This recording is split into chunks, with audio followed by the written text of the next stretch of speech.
कहावत सुनी है, मेरा सिक्का चलता है। हो गया है कि ग्रीस को लो इंटरेस्ट चाहिए और जर्मनी को हाई चाहिए, लेकिन आप लो रखे हो तो जर्मनी में बबल बन गया।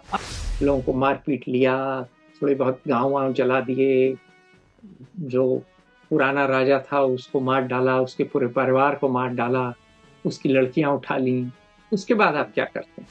अब अगर यूनाइटेड नेशंस न्यूयॉर्क में है और मान लीजिए आप सऊदी अरेबिया या मान लीजिए किसी कंजर्वेटिव देश के, इंडिया ही सही, कोई भी कंजर्वेटिव देश के डिप्लोमेट हैं, आपके बीवी बच्चे सब हैं, आप जो हैं आपकी माँ बाप सास ससुर, आप बड़े शालीन हैं, लेकिन आपको सीआईए ने फुसला लिया और आप किसी ब्लॉन्ड अप्सरा के साथ रंगीली रात गुजार गए। अगले दिन आपसे उन्होंने कोई फरमाइश कर दी, आपने कहा बिल्कुल नहीं, मैं अपने देश के लिए मर जाऊंगा। तो उन्होंने बोला देखो जी, ये फोटो तुसी की अम्मा को कैसी लगेगी, तुसी की बेटी को कैसी लगेगी। तो सिक्का चलता उसका है जिसकी तलवार होती है।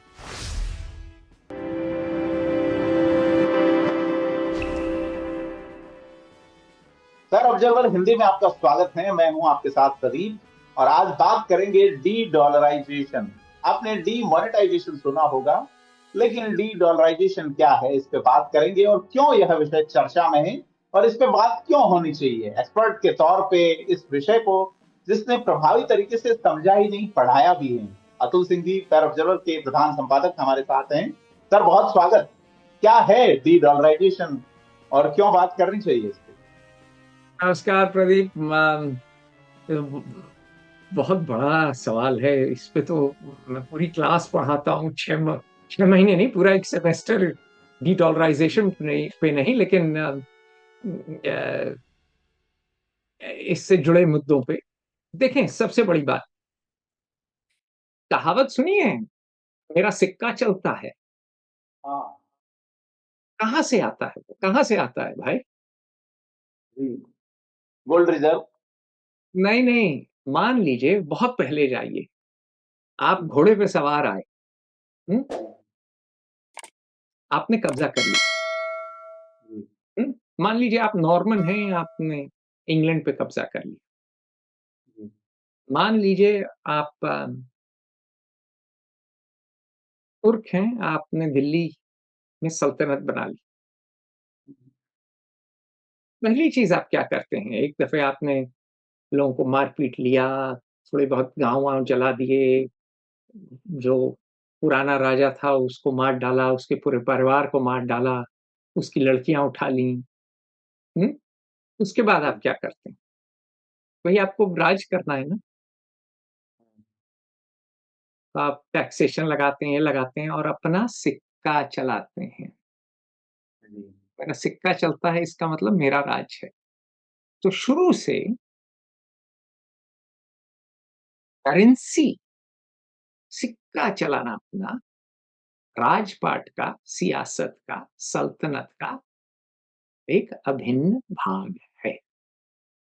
जी। जब मुगल थे तो मुगलिया सिक्का चलता था, दीनार या जो भी था।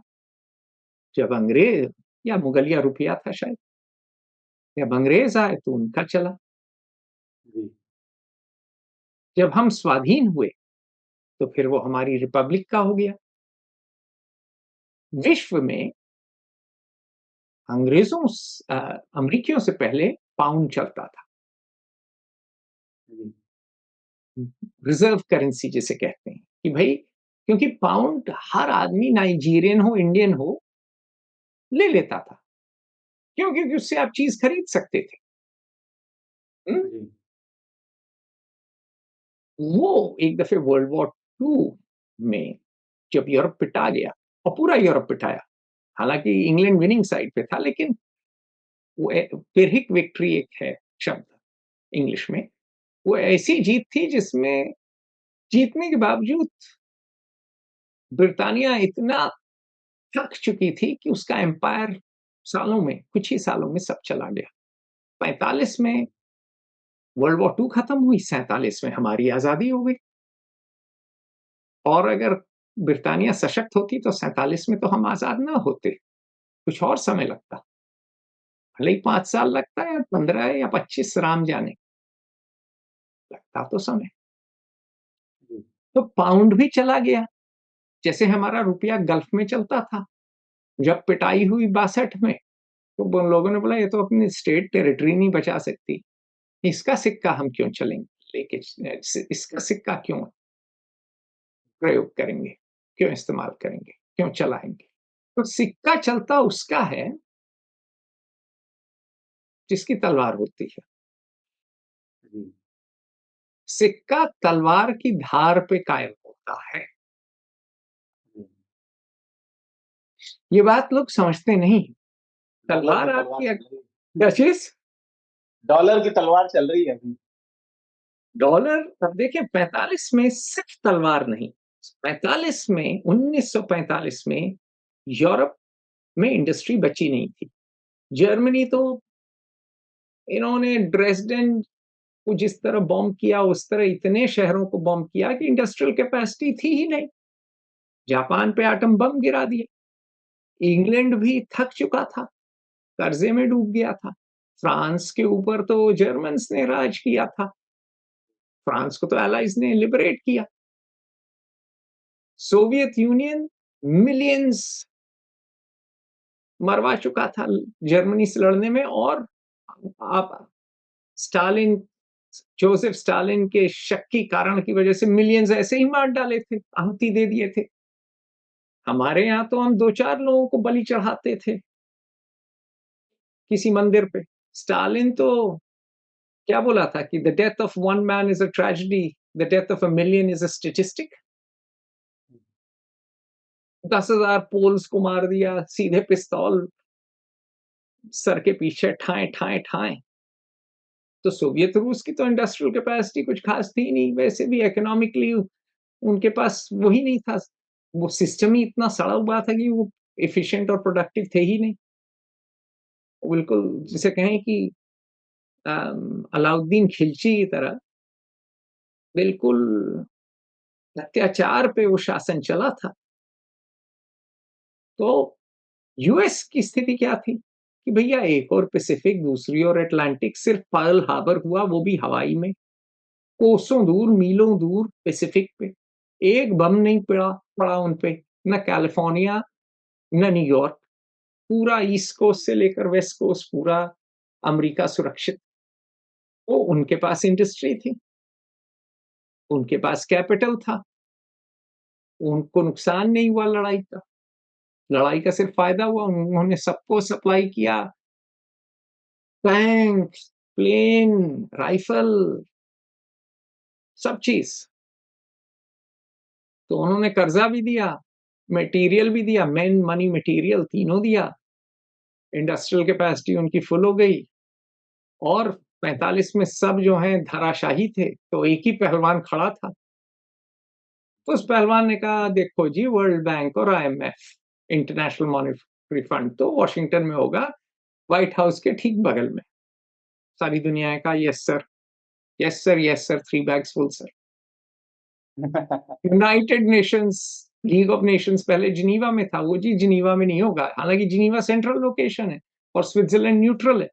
तो देखो जी यूनाइटेड नेशंस में होगा।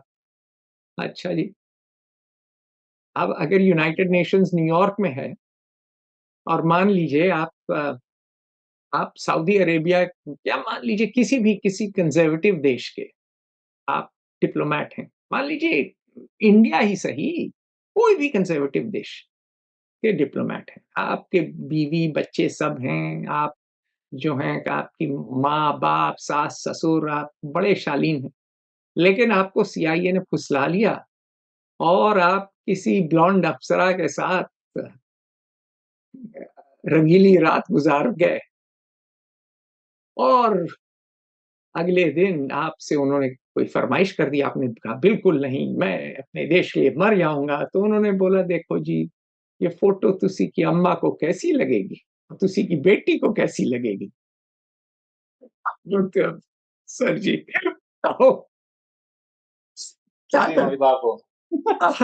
अगर अगर यूनाइटेड नेशंस न्यूयॉर्क में है, और सीआईए का बहुत बड़ा स्टेशन न्यूयॉर्क में है, ठीक यूएन के सामने उनकी जो एम्बेसी है। तो आप ऐसा तो है नहीं कि लोगों के फ़ोन कॉल नहीं सुन रहे होंगे। ऐसा तो है नहीं कि लोगों के साथ जो भी काम का आदमी है उसको आप फुसला नहीं रहे होंगे। तो यूनाइटेड नेशंस का न्यूयॉर्क होने से स फ़ायदा सबसे ज़्यादा तो अमेरिका को ही है ना।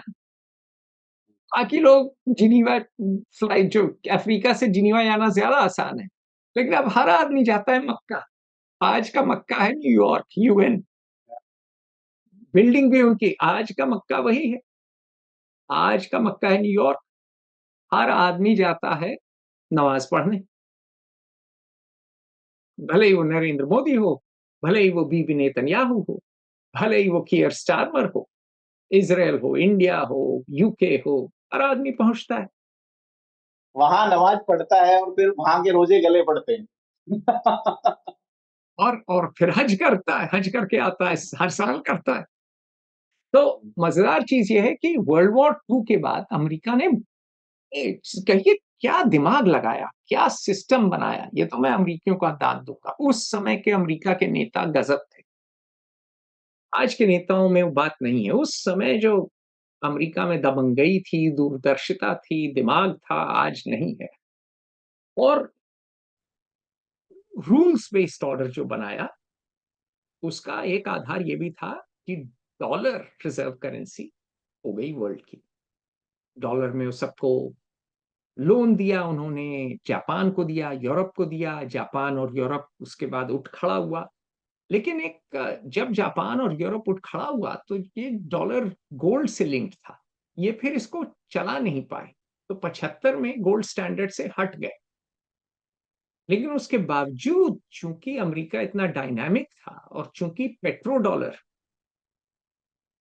डॉलर में ही था और डॉलर रिजर्व सब लोग रखने लगे, इस कारणवश तिजारत करने में, ट्रेड करने में, अगर आप कोई चीज ले रहे हैं तो डॉलर में प्राइस कर दीजिए।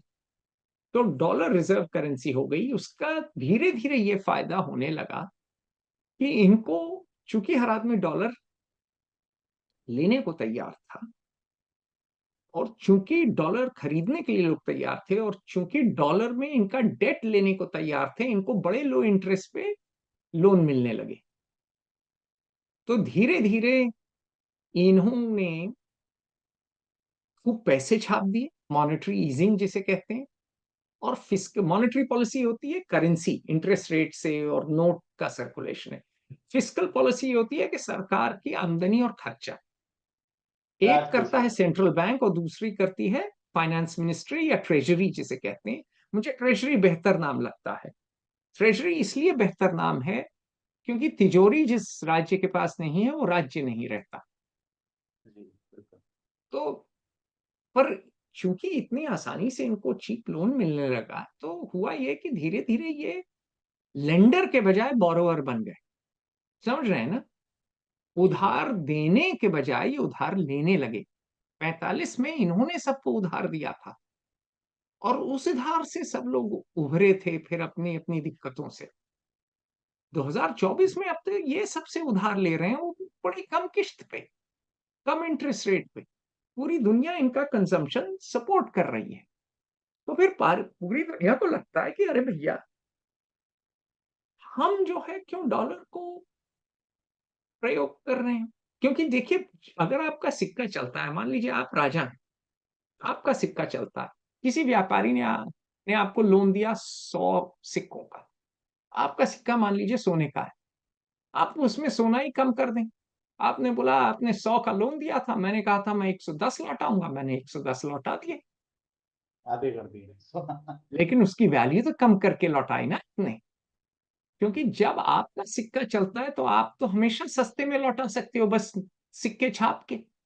वही काम अमेरिका कर रहा है। तो बाकी लोगों को लग रहा है हमारे रिजर्व की तो वैल्यू कम हो रही है और हम क्यों अमेरिका को समृद्ध बना रहे हैं इनका डॉलर इस्तेमाल करके। लेकिन चूंकि बाकी देशों में हिटपिट है, भाई चीन और भारत में भरोसे की तो कमी है। 62 में लड़ाई हुई, उसके बाद गलवान हुआ। 67 में भी भिड़ंत हुई, अभी 2024 में भी हुई। तो सीधी बात यह है कि क्या हम रिमिम्बी या युआन रखेंगे रिजर्व में ना? हम्म, तो या रूबल रखेंगे? नहीं, रूबल से कर क्या सकते हैं, क्योंकि एक तो सैंक्शन लग गए हैं ना। अंत में फाइनेंस तो डोमिनेट करती है अमेरिका, स्विफ्ट से इन्होंने रूस को निकाल दिया है, इसीलिए भारत और रशिया रूपी रूबल ट्रेड कर रहे हैं।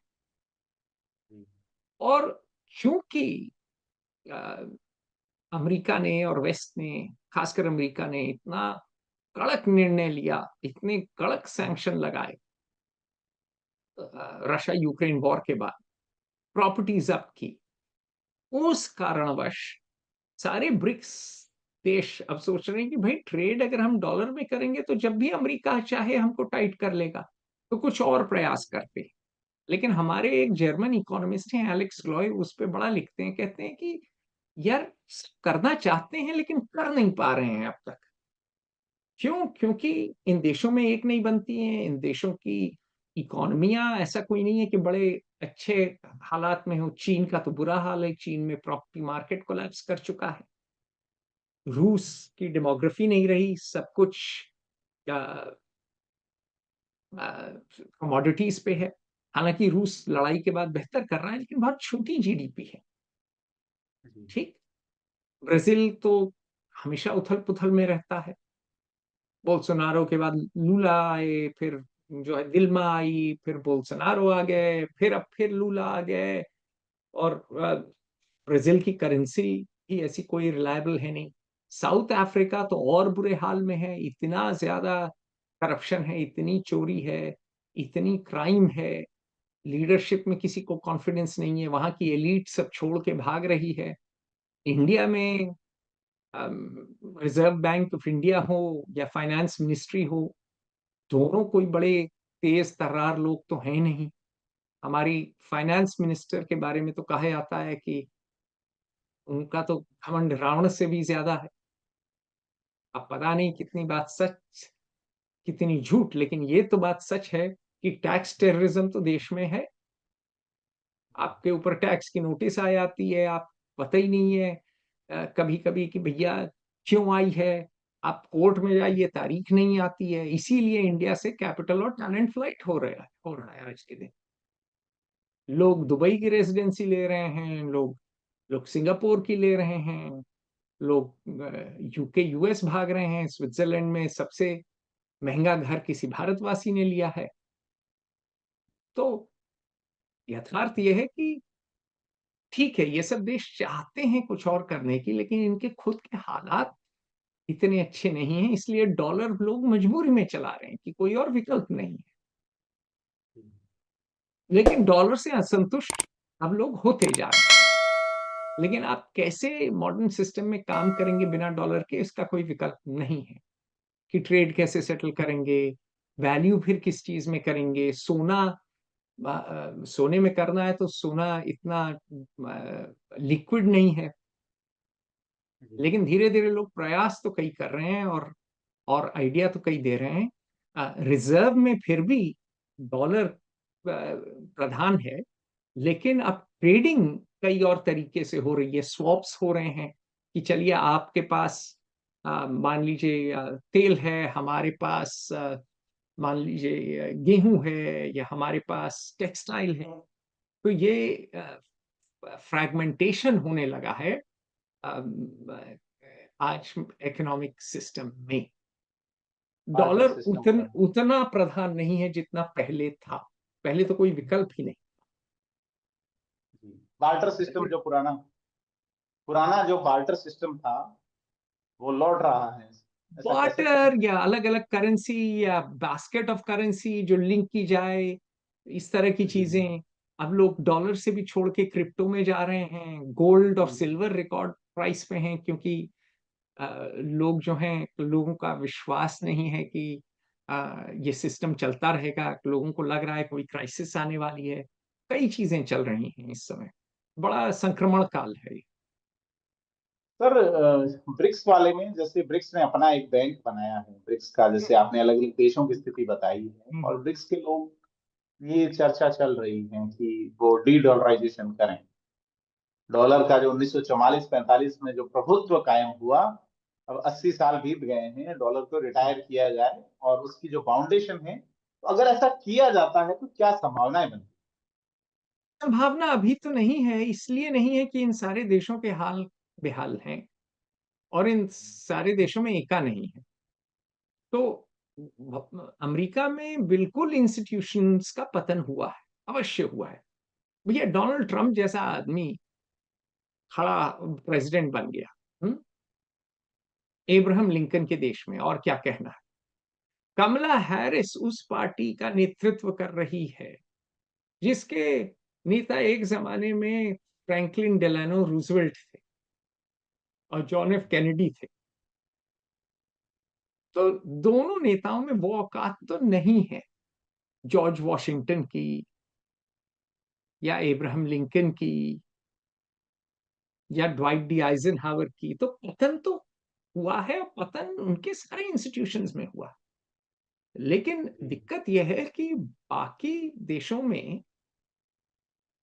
अभी भी वो मैच्योरिटी नहीं आई है, वो परिपक्वता नहीं आई है कि वो अमेरिका को चैलेंज दे पाए, क्योंकि अमेरिका के पास बहुत बड़ी हवेली है, पुश्तैनी हवेली। पहले जैसे नहीं रही लेकिन फिर भी हवेली है। बाकी लोगों के छोटे मोटे उस हिसाब से छोटे मोटे घर हैं, या चीन का बड़ा घर है लेकिन बड़ी जल्दी में बनाया है, जी अभी पूरा नहीं बना है। जी। भारत तो बहुत पीछे है, साउथ अफ्रीका। और भारत जैसे ब्रिक्स का मेंबर है, उसके साथ ही वो क्वाड का भी मेंबर है। क्वाड और ब्रिक्स दोनों के मूल्य अलग अलग हैं, सिद्धांत अलग अलग हैं, रास्ते अलग अलग हैं। तो देखें, इस तरह की चीजें बहुत हैं। ब्रिक्स में भी अब तो कई और देश आ गए हैं, है ना। जी यूएई भी आ गया है, ब्रिक्स भी का विस्तार बढ़ गया है। अच्छा, ब्रिक्स के में भी अब जो है चीन हावी हो गया है। आपसे बात हो रही थी, पाकिस्तान भी आना चाहता है। जी, तो पाकिस्तान आना चाहता है। बिल्कुल ब्रिक्स में तो अब कई और नए देश आ गए हैं, अब चीन का प्रभुत्व काफी है। तो हालत ये है कि इस समय कोई, जैसे कहें, बंधी मुट्ठी लाख की और खुली तो प्यारे खाक की। ब्रिक्स भी खुली मुट्ठी है, यूएन भी खुली मुट्ठी है। कोई भी अंतरराष्ट्रीय संगठन वो बंद मुट्ठी तो नहीं है ना। आपसी रंजिशें इतनी हैं एक दूसरे में, लोगों को आपसी शक है, या आपसी एका नहीं है। ब्राजील तो दुनिया के उस ओर है। ये सर 28% के आसपास, 27 से 28% जो है वो हिस्सा रखता है ब्रिक्स। तो भविष्य में चांस बनता है कि ये डॉलर का विकल्प ले आए या ऐसी कोशिश कर लें। ना, इनसे मुश्किल होगा। मेरे हम्म। ख्याल से डॉलर का विकल्प आएगा, धीरे धीरे आएगा, जैसे उनका एम्पायर ढलेगा। जैसे जैसे ब्रिटिश यूरोप कर एम्पायर लिया, जब ढला। हम्म। जैसे यूरोप ने यूरो को कर लिया, तो क्या एशियन कंट्रीज कुछ कर सकती हैं इस तरह का? ना, एशियन नहीं कर सकती भैया, कैसे करेंगी। यूरो का भी फायदा और नुकसान दोनों है ना, कि यूरो आपने कर तो लिया, लेकिन यूरो करने से फिर अब ये हो गया है कि ग्रीस को लो इंटरेस्ट चाहिए और जर्मनी को हाई चाहिए, लेकिन आप लो रखे हो तो जर्मनी में बबल बन गया। अब जर्मनी को लो चाहिए और ग्रीस को हाई चाहिए। तो पता चला आप अपनी मॉनेटरी पॉलिसी उस तरह कर नहीं सकते हो। तो यूरो का फायदा जरूर हुआ है मोटा मोटी, लेकिन यूरो करने के लिए यूरो करने का नुकसान भी हुआ है। और कई देशों को लोग तर्क ये कहते हैं कि कई देशों को यूरो का भाग नहीं होना चाहिए, लेकिन यूरोप में ये आया वर्ल्ड वॉर 2 के कारण, जाक डेलोर की वजह से आया, जो कि एक बहुत ही गजब फ्रांसीसी नेता थे, जिन्होंने इसकी परिकल्पना की यूरो की, उस जीवन लगा दिया अपना पूरा इस पे। अभी हमारे यहाँ वो चिंतन ही शुरू नहीं हुआ है एक करेंसी का। कितना चिंतन होता है भारत में इंस्टीट्यूशंस को लेके, कितना चिंतन होता है चीन में। चीन में शी एकदम एम्परर हैं, सम्राट हैं। भारत में ठीक है, मोदी इतने बड़े सम्राट नहीं है, लेकिन भारत में इंस्टीट्यूशंस तो हम बना ही नहीं पाते हैं, हम तो वही आईएएस को ढो रहे हैं। मेरे साथ मेरा अभिन्न मित्र, जिस जो कि बहुत शिक्षित है, जो जिसका परिवार एम्पायर से जुड़ा हुआ है, उसने मुस्कुरा के बोला, बोला हमने तो एडमिनिस्ट्रेटिव सर्विस बनाई थी क्योंकि सिर्फ एडमिनिस्टर करना था, जी। पॉलिसी तो लंदन बनती थी। बोला अब तो तुम आजाद हो यार, 47 से एडमिनिस्ट्रेटर थोड़ी करना है तुमको, अब पॉलिसी बनानी है, चिंतन मंथन करके। तो फाइनेंस मिनिस्ट्री है, यही बात मैंने राहुल गांधी से कही कि फाइनेंस मिनिस्ट्री क्यों आईएएस के हाथ में? अगर एक मिनिस्ट्री आपको फाइनेंस अगर लेनी है आईएएस के हाथ से, पहली मिनिस्ट्री तो वो फाइनेंस मिनिस्ट्री है। वहां आपको चाहिए चार्टर्ड अकाउंटेंट, वहां आपको चाहिए इकोनॉमिस्ट, वहां को आपको चाहिए इंडस्ट्रियलिस्ट, वहां आपको चाहिए वो बंदा जो कि समझता हो इकोनॉमी, अलग से उसको रिक्रूट करके लाइए, जिसको इकोनॉमिक पॉलिसी मेकिंग का नशा हो, जो चाहता हो कि भारत को मैं एक डायनामिक इकोनॉमी बनाऊंगा, इसकी इकोनॉमी ट्रिपल करूंगा। आज क्या है, एक दिन कल्चर, दूसरे दिन एग्रीकल्चर, तीसरे दिन फाइनेंस, ये लोग क्या खड़ा करेंगे करेंसी? वर्ल्ड बैंक में भी सब आईएएस अफसर बैठे हैं। हमारा ही एक बैचमेट था, उसको क्वांटिटेटिव ईजिंग क्या है वो ठीक से नहीं पता थी, उसकी बिटिया पढ़ती है अमेरिका में, बोलता था वेस्ट हमेशा आगे रहेगा, वेस्ट देखो क्यूई करके आ गया, वेस्ट ये कर लिया। मुझे तनिक भी विश्वास नहीं है कि इंस्टीट्यूशनल एबिलिटी है।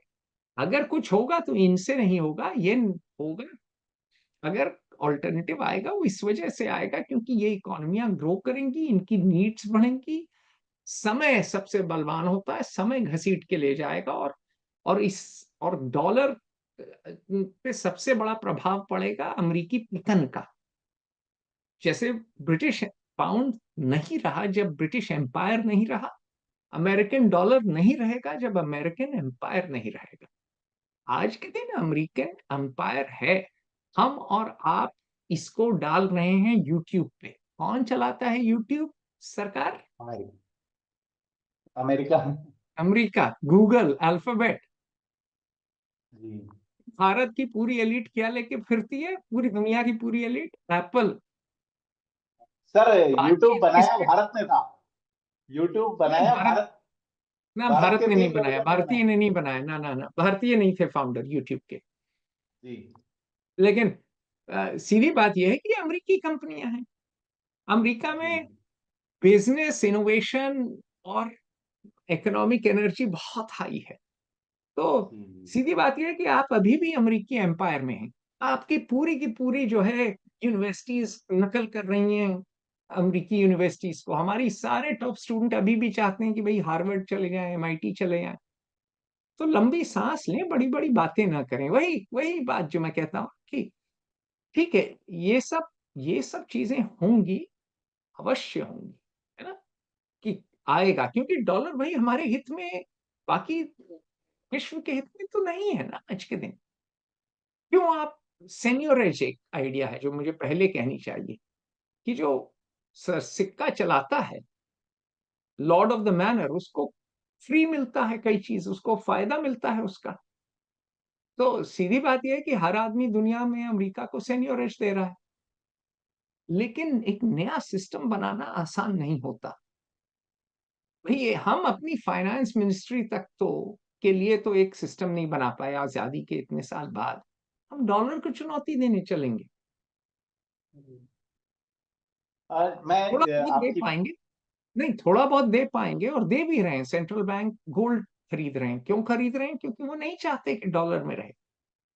कमोडिटीज के लिए वो लोग जा रहे हैं, कई और चीजें करेंगे, बहुत से देश बहुत सी चीजें करेंगे, बहुत से बिजनेस बहुत सी चीजें करेंगे।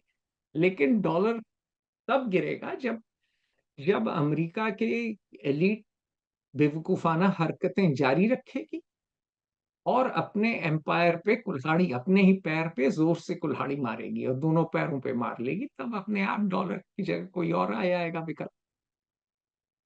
या तो हो सकता जैसा है विकल्प कोई, या हो सकता है कोई विकल्प ना आए, फ्रेगमेंटेड हो जाए, कोई चलता बिटकॉइन है। का प्रयोग करे, कोई सोना करे, कोई स्वैप कॉन्ट्रैक्ट करे, बार्टर करे। तो आपने शुरू में जो बताया कि सिक्का उसका चलता है जिसकी तलवार में तुम होता है, जिसका राज होता है, तो जिसका राज रहेगा एक उसका और चीज सिक्का है रहेगा। उसमें, शुरू तब होता है तलवार की धार पे, लेकिन जी। अगर वो एम्पायर कंगाल हो जाए, ठीक है, मुगलों ने अपना सिक्का चलाया, खासकर बाबर ने कब्जा किया, हुमायूं पिट गया, फिर अकबर आया, उसने अपना सिक्का चलाया, उसने फाइनेंशियल रिफॉर्म किया, उसने टोडरमल को बनाया फाइनेंस मिनिस्टर, बड़ा अच्छा काम किया। लेकिन औरंगजेब के आते आते, क्योंकि वो हर जगह लड़ाई लड़ था, एम्पायर बिल्कुल कोलैप्स कर गया। जी। मुगलिया रुपए की वो वैल्यू नहीं रही, क्योंकि सोना और चांदी उसमें कम होने लगी सिक्कों में। तो अगर आप बहुत ज्यादा दिन उधारबाजी करते हैं, तो एक दिन आपका एम्पायर, जिसे कहते हैं ना, अगर आप अपनी टांगे चादर के बाहर बहुत ज्यादा फैलाते हैं, तो एक दिन आपकी टांगे ठंडी हो ही जाएंगी। बिल्कुल सही है। तो अमेरिका के साथ वही हो रहा है कि आमदनी अठन्नी, खर्चा रुपया। जी। तो तलवार तो अभी भी है। नहीं, मैं एक, आपने जैसे कहा कि तलवार या शासन जिसका होता है उसका सिक्का, तो जिसका शासन कमजोर होगा उसका सिक्का ढल जाएगा, और जिसका शासन मजबूत होगा उसका चल जाएगा। बिल्कुल जी।